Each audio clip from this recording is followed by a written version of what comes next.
મિત્રો વિક્રમ વાઘાણી છું. મારે આજ વાત એક એવી ઘટનાની કરવી છે કે જેમાં એક નાની એવી જીદે આખો પરિવારનો માળો વિખેરી નાખ્યો. આ ઘટના માત્ર એક ઘટના નથી, પણ સમાજ માટે એક ગંભીર અને માતા પિતા માટે એક ચેતવણી સમાન કિસ્સો છે. વાત મહારાષ્ટ્રના સંભાજીનગરની છે કે જ્યાં એક યુવકે આઈફોન લેવાની જીદે પહાડ પર ચડી જાય છે. એ જગ્યા પર એના માતા પિતા એ પણ હાજર હોય છે અને ઘણા બધા લોકો પણ હાજર હોય છે. જે બાળકને ખૂબ જ સમજાવે છે, એ યુવાનને ખૂબ જ સમજાવવાનો પ્રયત્ન કરે છે. પણ મિત્રો વિચાર કરજો, એ આઈફોનની જીદ બાળકના મગજ ઉપર, એ યુવાનના મગજ ઉપર કેટલી અસર કરી ગઈ હોય છે કે કોઈનું સમજવા તૈયાર નથી. જ્યારે એના પિતા એને બચાવવા જાય છે ત્યારે બેલેન્સ બગડતા બંને પિતા અને પુત્ર એ ખીણમાં ખાબકે છે.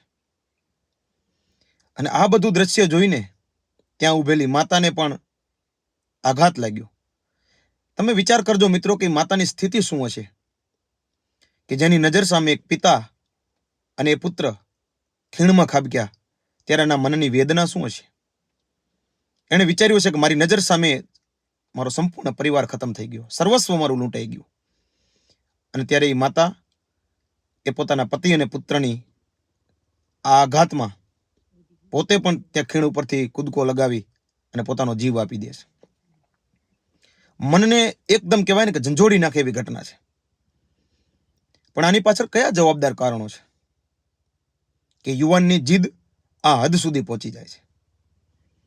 તો આ બાબતમાં દરેક માતા પિતાએ ખૂબ જ ધ્યાન રાખવું પડશે કે બાળક જ્યારે નાનો હોય ત્યારે એની નાની નાની જીદ આપણે તરત પૂરી કરી દઈએ છીએ.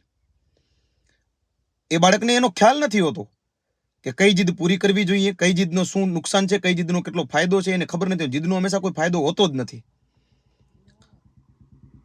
અને વિચાર કરો, એટલા માટે દરેક માતા પિતાએ પોતાના બાળકને જીદ કેટલી યોગ્ય છે ને એની સમજ તો આપવી જ પડશે. દરેક વસ્તુ જીદ પૂરી કરતા બહુ ધ્યાન રાખવું પડશે. બાળકની નાની નાની જીદ જ્યારે પૂરી થતી હોય છે ને, ત્યારે એ ક્યારેક કેવડી મોટી જીદ કરી બેસે છે ને, અને એ જીદ પૂરી ન થતા આવા પરિણામો મળતા હોય છે. બહુ જ દુઃખદ ઘટના છે, બહુ જ દુઃખદ ઘટના છે કે જેણે એક આઈફોન લેવાની જીદે સંપૂર્ણ પરિવારને તહેસ નહેસ અને ખત્મ કરી દીધો. એક આઈફોનની જીદ આટલી જીવલેણ સાબિત હોઈ શકે? ક્યાંક ને ક્યાંક આપણે આપણી ફરજ ચૂકી ગયા છીએ. તો એ બાળકને સાચા ખોટાની સમજ, જીદ કરે ત્યારે તરત વસ્તુ ન આપી દેવી, એ બધું જોવું પડશે. નહીતર તમારું બાળક નાની નાની વાતોમાં ક્યારેય આવડી મોટી જીદ કરી બેસશે અને એ પગલું કેટલું આત્મઘાતી સાબિત થશે ને એનો આપણે વિચાર પણ નહીં કરી શકીએ. એક આઈફોનની જીદે સંપૂર્ણ પરિવારને વિનાશ કરી નાખ્યો. એ પરિવારનો માળો વિખેરાઈ ગયો.